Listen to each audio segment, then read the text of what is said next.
Okay, this module is around eating the frog and limbic friction. So if you're not familiar with the phrase, eat the frog, it sounds like this. And I hope I'll just paraphrase it on behalf of Mark Twain. If you have to eat a frog, i.e. do a task that you really don't want to do, then do it in the morning. If you have to eat 2 frogs, then eat the biggest one first. Doesn't sound very appealing at all, does it? But you get the point, right? Basically, at some stage during your day or during your life, there is going to be a task that needs to be done and you just don't want to do it. The way to look at it is to simply eat the frog. Get it over and done with.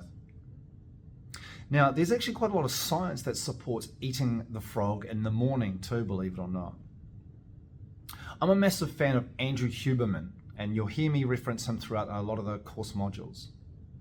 Huberman Labs have identified through the scientific literature that there are points throughout the day when you are more resistant to doing a task. Being more resistant during a task also means there are windows where you are more receptive to doing a task. That resistance is called limbic friction. Limbic friction.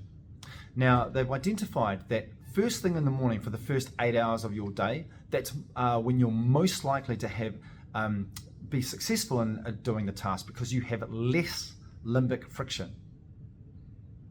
If you're going to start building a habit, that's when you would want to do it.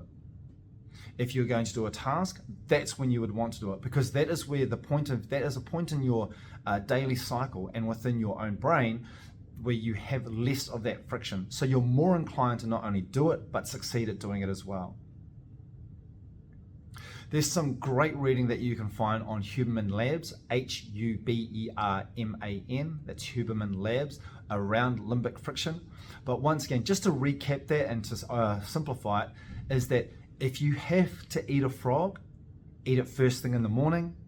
And if you have to eat 2 frogs, then eat the bigger one first. Man, that's a powerful visual. I really hope you take that on board. Awesome. Give that a try and I can't wait to hear how that goes.